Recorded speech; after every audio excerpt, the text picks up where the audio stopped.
Hi friends, welcome back to my YouTube channel. So ಇವತ್ತಿನ ಒಂದು motivational video ಬಂದ್ಬಿಟ್ಟು ಕೆಲವೊಂದಿಷ್ಟು ವಿಷಯಗಳು ನಾವು ಮಾಡುವಂತಹ ಕೆಲವೊಂದಿಷ್ಟು ನಮಗೆ ಕೆಲಸಗಳು ಏನಿದಾವೋ ಅವು ನಮಗೆ ದರಿದ್ರವನ್ನು ಉಂಟು ಮಾಡ್ತವೆ ಮತ್ತೆ ನಮ್ಮನ್ನ ಬಡವರನ್ನಾಗಿ ಮಾಡ್ತಾ ಹೋಗ್ತವೆ. ಅಂತಹ ಒಂದು ಕೆಲಸಗಳು ಯಾವುವು ಮತ್ತೆ ಅಂತಹ ಬ್ಯಾಡ್ ಹ್ಯಾಬಿಟ್ಸ್ ಯಾವುವು ಅಂತ ನಾನು ಇವತ್ತಿನ ವಿಡಿಯೋದಲ್ಲಿ ನಿಮಗೆ ಶೇರ್ ಮಾಡ್ತೇನೆ. ಅವ್ಯಾವ ಒಂದಿಷ್ಟು ನಾವು ಟಿಪ್ಸ್ಗಳನ್ನು ಫಾಲೋ ಮಾಡಬೇಕು. ನಾವು ಇಂತಹ ಟಿಪ್ಸ್ಗಳು ನಮಗೆ ಬಡವರನ್ನಾಗಿ ಮಾಡ್ತಾ ಹೋಗ್ತವೆ ಡೇ ಬೈ ಡೇ. ಅಂತಹ ಒಂದಿಷ್ಟು ಯಾವ ವಿಷಯಗಳು ಅಂತ ಅಂದ್ರೆ, ಮೊದಲನೇದಾಗಿ ಬಂದ್ಬಿಟ್ಟು ಅಸ್ವಚ್ಛತೆಯಿಂದ ಇರುವುದು.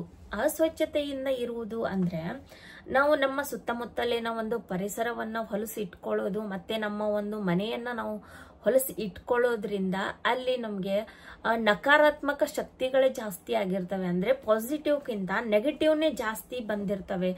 ಅಂದ್ರೆ ಅಲ್ಲಿ ಸುತ್ತಮುತ್ತಲು ಕೊಳಕು ಇರೋದ್ರಿಂದ ನಮ್ಮ ಮೈಂಡ್ ಕೂಡ ಅದೇ ತರ ಮೂಡಲ್ಲಿ ಬ್ಯಾಡ್ ಮೂಡಲ್ಲಿ ಹೋಗ್ಬಿಡುತ್ತೆ. ನಮ್ಗೆ ಏನು ಮಾಡ್ಬೇಕಂತ ಹೇಳ್ಬಿಟ್ಟು ಕಾನ್ಸಂಟ್ರೇಷನ್ ಬರಲ್ಲ ಮತ್ತೆ ನಮ್ಗೆ ಏನೇ ಒಂದು ಕೆಲಸ ಮಾಡ್ಬೇಕಂದ್ರೂ ನಮ್ಗೆ ಮನಸ್ಸು ಬರಲ್ಲ. ಸೊ ಅಲ್ಲಿ ಪಾಸಿಟಿವ್ಗಿಂತ ನೆಗೆಟಿವ್ನೇ ಜಾಸ್ತಿ ತುಂಬಿಕೊಂಡಿರುತ್ತೆ.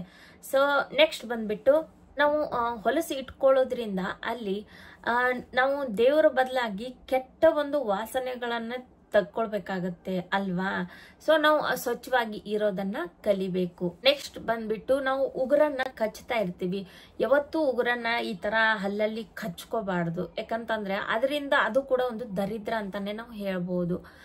ನಾವು ನೇಲ್ ಕಟ್ರಿ ಇರುತ್ತಲ್ವಾ, ಸೊ ಅದರಿಂದ ನಾವು ಅದನ್ನ ತಕ್ಕೊಂಡು ಒಂದೇ ಕಡೆಯಿಂದ ಅದನ್ನ ಅಂದ್ರೆ ಉಗುರನ್ನ ತೆಗೆದ್ಬಿಟ್ಟು ಎಲ್ಲೆಲ್ಲೂ ಅಲ್ಲಿ ಒಗಿಬಾರ್ದು.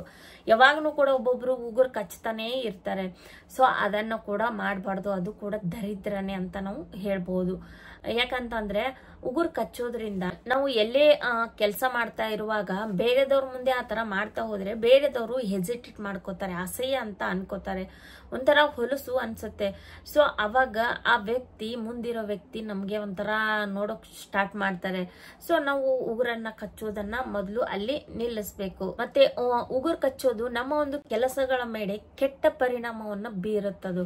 ಸೊ ನೆಕ್ಸ್ಟ್ ಬಂದ್ಬಿಟ್ಟು ನಾವು ಯಾವಾಗ್ಲೂ ಒಂದು ಎಲ್ಲೋ ಕೂತಿರ್ತೀವಿ, ಏನೋ ಮಾಡ್ತಿರ್ತೀವಿ, ಕಾಲ್ ಮೇಲೆ ಕಾಲ್ ಹಾಕೊಂಡ್ಬಿಟ್ಟು ಸ್ಟೈಲ್ ಮೇಲೆ ಕಾಲ್ ಅಲ್ಲಾಡಿಸ್ತಾ ಇರ್ತೀವಿ. ಸೊ ಆ ತರ ಮಾಡಕ್ ಹೋಗ್ಬಾರ್ದು. ಆ ತರ ಮಾಡೋದ್ರಿಂದ ಏನಾಗುತ್ತೆ ಅಂದ್ರೆ ನಿಮಗೆ ಅಲ್ಲಿ ನೀವು ಆ ತರ ಮಾಡೋದ್ರಿಂದ ಬೇರೆದವ್ರಿಗೆ ಇವನು ಎಷ್ಟು ಅಹಂಕಾರಿ ದುರಹಂಕಾರಿ ಅಂತ ಅನಿಸುತ್ತೆ. ಮತ್ತೆ ಬಂದ್ಬಿಟ್ಟು ನಿಮ್ಮ ಒಂದು ಕಾನ್ಸಂಟ್ರೇಷನ್ ಏನಿದೆಯೋ, ನೀವು ಏನು ಅಲ್ಲಿ ಮ್ಯಾಟರ್ ನಡೀತಾ ಇರ್ತೇವೋ ಅಲ್ಲಿ ಇರಲ್ಲ ನಿಮ್ಮ ಕಾನ್ಸಂಟ್ರೇಷನ್ ಬಂದ್ಬಿಟ್ಟು ಅಲ್ವಾ. ಸೊ ನಿಮ್ಮ ಗಮನ ಎಲ್ಲೋ ಇರುತ್ತೆ. ಸೊ ಆ ತರ ಮಾಡೋದನ್ನ ನೀವು ನಿಲ್ಲಿಸ್ಬಿಡ್ಬೇಕು. ಮತ್ತೆ ಕಾಲ್ ಅಲ್ಲಾಡಿಸೋ ಒಂದು ಹ್ಯಾಬಿಟ್ ಏನ್ ಇದೆಯೋ ಅದು ನಿಮ್ಗೆ ಅಶುಭವನ್ನು ತರುತ್ತೆ. ನೆಕ್ಸ್ಟ್ ಬಂದ್ಬಿಟ್ಟು ಪಶು ಪಕ್ಷಿಗಳಿಗೆ ನೀವು ಆಹಾರವನ್ನು ನೀಡಿ. ಇವತ್ತಿನ ನೀಡ್ತಿರ್ಲಿಲ್ಲ ಅಂದ್ರೆ ಇವತ್ತಿಂದನೇ ಸ್ಟಾರ್ಟ್ ಮಾಡಿ. ನೀರಿಡೋದಾಗ್ಲಿ ಹಕ್ಕಿಗಳಿಗೆ ಬೇಸಿಗೆಯಲ್ಲಿ ಈ ತರ ಮಾಡೋದ್ರಿಂದ ನಿಮ್ಗೆ ಎಷ್ಟೋ ಉಪಯೋಗ ಇದೆ. ಅವಾಗ ದೇವರು ಮೆಚ್ಚಿ ನಿಮ್ಗೊಂದು ಏನೋ ಒಂದು ಅವಕಾಶವನ್ನ ಕೊಡ್ಬೋದು. ಬೇರೆ ಒಂದು ಮೂಕ ಪ್ರಾಣಿಗಳಿಗೆ ಏನು ಗೊತ್ತಿರಲ್ಲ. ಸೊ ಅಂತಹ ಒಂದು ಪಕ್ಷಿಗಳಿಗೆ ಆಗ್ಲಿ ಪ್ರಾಣಿಗಳಿಗೆ ಆಗ್ಲಿ ನೀವು ಆಹಾರವನ್ನು ಇಡೋದ್ರಿಂದ ನಿಮ್ಮ ಒಂದು ಭವಿಷ್ಯದಲ್ಲಿರೋ ಒಂದು ಅಡೆತಡೆಗಳನ್ನ ತಡಿಬಹುದು. ಆ ದೇವರು ನಿಮ್ಗೆ ಒಂದು ಯಾವುದೇ ಒಂದು ರೂಪದಲ್ಲಿ ತಡಿಬಹುದು ಅಂತ ಹೇಳ್ತೇನೆ. ನೆಕ್ಸ್ಟ್ ಬಂದ್ಬಿಟ್ಟು ಹರಿದ ಬಟ್ಟೆಗಳನ್ನ ನಾವು ಹಾಕಬಾರ್ದು. ಮತ್ತು ಹಳೆ ಬಟ್ಟೆಗಳನ್ನ ಹಾಕುವುದರಿಂದ ನಕಾರಾತ್ಮಕ ಶಕ್ತಿಗಳು ನಮ್ಮ ಹತ್ರ ಬರಬಹುದು. ಮತ್ತೆ ಹರಿದ ಬಟ್ಟೆಗಳು ಆಗಿರ್ಬೋದು, ಹಳೆಯ ಬಟ್ಟೆಗಳನ್ನು ಕೂಡ ನಾವು ಯೂಸ್ ಮಾಡಬಾರ್ದು. ನಾವು ಊಟ ಮಾಡಿದ ತಟ್ಟೆಯಲ್ಲಿ ಯಾವತ್ತೂ ಕೂಡ ಕೈ ತೊಳಿಬಾರ್ದು. ನಾವು ಊಟ ಮಾಡಿರೋ ಒಂದು ತಟ್ಟೆಯಲ್ಲಿ ಕೈ ತೊಳೆಯೋದ್ರಿಂದ ನಾವು ಒಂದು ಲಕ್ಷ್ಮೀ ದೇವಿಗೆ ಅವಮಾನ ಮಾಡ್ದಂಗಾಗತ್ತೆ. ಹೆಂಗೆ ಅಂತಂದ್ರೆ ನಾವು ಅಲ್ಲಿ ಊಟವನ್ನ ಮಾಡಿರ್ತೀವಿ, ಅದರಲ್ಲಿನೇ ನಾವು ಕೈ ತೊಳ್ಕೊಂಡ್ರೆ ಅದು ನಮ್ಗೆ ಆಲಸ್ಯವನ್ನ ಗುರುತಿಸ್ದಂಗೆ ಆಗತ್ತೆ. ಅಲ್ಲಿ ನಮ್ಗೆ ಆಲಸ್ಯತನವನ್ನ ಗುರುತಿಸ್ಕೊಂಡಂಗೆ ಆಗುತ್ತೆ. ನಮ್ಮದ್ ನಾವೇ ಸ್ವಲ್ಪ ಎದ್ದು ಹೋಗೋಕೆ ಎಷ್ಟು ಕಷ್ಟ ಅಲ್ವಾ. ಸೊ ಅದಕ್ಕೋಸ್ಕರ ನಮ್ಮ ಪ್ಲೇಟನ್ನ ನಾವೇ ತೆಗೆದುಕೊಂಡು ಹೋಗಿ ಇಡಬಹುದಲ್ವಾ. ಅದನ್ನ ಬೇರೆದವ್ರೆ ತಗೊಂಡು ಹೋಗಿ ಎತ್ತಿ ಇಡ್ಬೇಕಂತ ಏನಿಲ್ಲ. ಎಲ್ಲೋ ಅನಿವಾರ್ಯ ಇದ್ದಾಗ ಓಕೆ. ಬಟ್ ನಾವು ನಮ್ಮ ಒಂದು ಏನು ನಿಯಮ ಇದೆ, ಶಿಸ್ತಿದೇನೋ ನಾವು ಅದನ್ನ ಪಾಲನೆ ಮಾಡಬೇಕು. ಯಾವತ್ತೂ ಕೂಡ ಪ್ಲೇಟ್ನಲ್ಲಿ ನಾವು ಕೈಯನ್ನು ತೊಳಿಬಾರ್ದು. ನೆಕ್ಸ್ಟ್ ಬಂದ್ಬಿಟ್ಟು ನಾವು ಸಿಂಕ್ನಲ್ಲಿ ಪಾತ್ರೆಯನ್ನ ರಾತ್ರಿ ವೇಳೆಯಲ್ಲಿ ನಾವು ಹಾಗೆ ಇಡಬಾರ್ದು. ಅವುಗಳನ್ನೆಲ್ಲ ಕ್ಲೀನ್ ಮಾಡಿಬಿಟ್ಟು ಎತ್ತಿಡಬೇಕು. ಸೊ ಆ ಥರ ಇಡೋದ್ರಿಂದ ಅದು ಒಂಥರ ದರಿದ್ರ ಅಂತ ಅನಿಸ್ಕೊಳ್ಳುತ್ತೆ.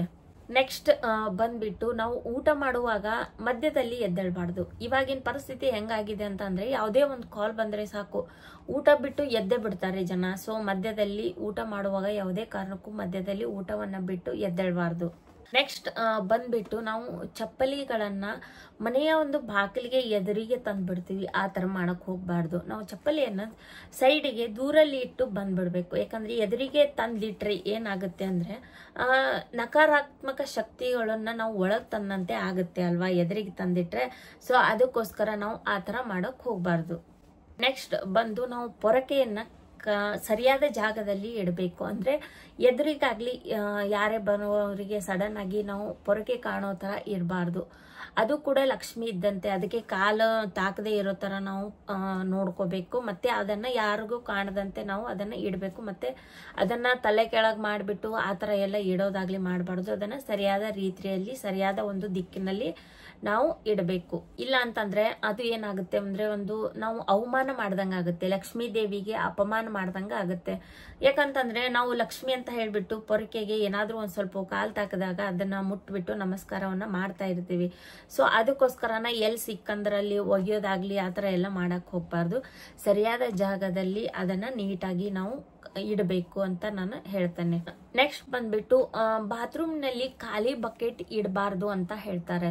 ಸೊ ಅದನ್ನು ಕೂಡ ಮಾಡಕ್ ಹೋಗ್ಬೇಡಿ. ಪ್ರಯತ್ನ ಮಾಡಿ ನೋಡಿ ಒಂದ್ಸಲ. ಯಾಕಂದ್ರೆ ನಾನು ಸಹ ಖಾಲಿ ಬಕೆಟ್ ಇಡೋದ್ರಿಂದ ದಾರಿದ್ರ ಬರುತ್ತೆ, ಮತ್ತೆ ನಮ್ಮ ಹತ್ರ ಹಣ ಬರುವುದಿಲ್ಲ, ನಾವು ಬಡವರಾಗ್ತೀವಿ ಅಂತ ನಾನು ಎಷ್ಟೋ ಕಡೆ ಅದನ್ನ ನೋಡಿದೀನಿ. ಮತ್ತೆ ಅದನ್ನ ನಾನು ಪರೀಕ್ಷೆನೂ ಕೂಡ ಮಾಡಿದ್ದೀನಿ. ಬಕೆಟ್ ಅನ್ನ ಯಾವಾಗ್ಲೂ ಕೂಡ ಆಲ್ಮೋಸ್ಟ್ ನಾನು ಇತ್ತೀಚೆಗೆ ತುಂಬಿಸಿ ಇಡ್ತಾ ಇದ್ದೇನೆ. ಯಾಕಂತಂದ್ರೆ ಬಾತ್ರೂಮ್ ನಲ್ಲಿ ಬಕೆಟ್ ತುಂಬಿಸಿ ಇಡೋದ್ರಿಂದ ನಮ್ಮ ಮನೆಗೆ ಲಕ್ಷ್ಮಿ ಬರ್ತಾಳೆ, ಅಂದ್ರೆ ನಮ್ಮ ಹತ್ರ ಹಣ ಯಾವಾಗೂ ಕೂಡ ಇರುತ್ತೆ ಅಂತ ಹೇಳೋದನ್ನ ನಾನು ಕೇಳಿದ್ದೇನೆ, ಅದನ್ನು ಕೂಡ ಅನುಭವಿಸಿದ್ದೇನೆ ನಾನು.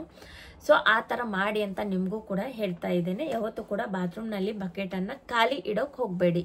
ಹೀಗೆ ಕೆಲವೊಂದಿಷ್ಟು ವಿಚಾರಗಳು ನಿಮ್ಗೂ ಗೊತ್ತಿಲ್ಲದೆ ಇರಬಹುದು. ನಾನು ಬೇರೆದವರಿಂದ ತಿಳ್ಕೊಂಡು ಇಷ್ಟೆಲ್ಲ ಫಾಲೋ ಮಾಡ್ತೇನೆ.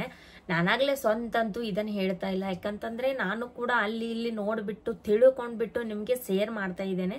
ಯಾಕಂದ್ರೆ ನನ್ನ ವ್ಯೂವರ್ಸ್ ಆ ಒಂದು ವಿಡಿಯೋಸ್ಗಳನ್ನ ನೋಡ್ದೇನೆ ಇರಬಹುದಲ್ವಾ. ಸೊ ಅದಕ್ಕೋಸ್ಕರ ನಾನು ಈ ವಿಡಿಯೋನ ನಿಮ್ಗೆ ಶೇರ್ ಮಾಡ್ತಾ ಇದ್ದೇನೆ. ಈ ವಿಚಾರಗಳನ್ನು ಕೂಡ ನಿಮ್ಗೆ ಶೇರ್ ಮಾಡೋ ಉದ್ದೇಶನೇ ನಿಮ್ಗೂ ಕೂಡ ಒಳ್ಳೇದಾಗ್ಲಿ ಅನ್ನೋ ಒಂದು ಇಂಟೆನ್ಷನ್. ಸೊ ಇಷ್ಟೆಲ್ಲ ನೀವು ಟಿಪ್ಸ್ಗಳನ್ನ ಫಾಲೋ ಮಾಡಿದ್ರೆ ನಿಮ್ಗೆ ಬಡತನ ಅನ್ನೋದು ಬರಲ್ಲ. ಸೊ ಇವುಗಳನ್ನೆಲ್ಲ ನೀವು ಫಾಲೋ ಮಾಡಿ ಅಂತ ಹೇಳ್ತೇನೆ. ಯಾಕಂತಂದ್ರೆ ಇದನ್ನೆಲ್ಲ ನೀವು ಫಾಲೋ ಮಾಡ್ಲಿಲ್ಲ ಅಂದ್ರೆ ಬಡತನ ಅನ್ನೋದು ಬರಬಹುದು. ಯಾಕಂತಂದ್ರೆ ಇವೆಲ್ಲ ನಾವು ಮಾಡುವಂತವು ಎಲ್ಲ ದರಿದ್ರಗಳನ್ನೇ ಅಲ್ವಾ. ಸೊ ದರಿದ್ರ ಇದ್ದ ಕಡೆ ಲಕ್ಷ್ಮಿ ಅಂತೂ ಬರಕ್ ಸಾಧ್ಯನೇ ಇಲ್ಲ. ಸೊ ಅದಕ್ಕೋಸ್ಕರ ನಾವು ದರಿದ್ರಗಳನ್ನ ಬಿಟ್ಟು ಬಿಡೋಣ, ಒಳ್ಳೇದನ್ನ ಮಾಡ್ತಾ ಹೋಗೋಣ ಅಂತ ಹೇಳ್ತಾ ಈ ವಿಡಿಯೋನ ಇಲ್ಲಿಗೆ ಎಂಡ್ ಮಾಡ್ತಾ ಇದ್ದೇನೆ. ಸೊ ದಯವಿಟ್ಟು ನನ್ನ ಒಂದು ಚಾನಲ್ ಅನ್ನ ಸಬ್ಸ್ಕ್ರೈಬ್ ಮಾಡ್ಕೊಳ್ಳಿ, ಹಾಗೆ ಒಂದು ಲೈಕ್ ಕೊಡಿ, ಒಂದು ಕಮೆಂಟ್ ಮಾಡಿ ಅಂತ ಹೇಳ್ತಾ ಮತ್ತೆ ನಾನು ನಿಮ್ಗೆ ಮುಂದಿನ ವಿಡಿಯೋದಲ್ಲಿ ಸಿಗ್ತೇನೆ ಸ್ನೇಹಿತರ. ಅಲ್ಲಿವರೆಗೂ ಬೈ ಬಾಯ್, ಟೇಕ್ ಕೇರ್.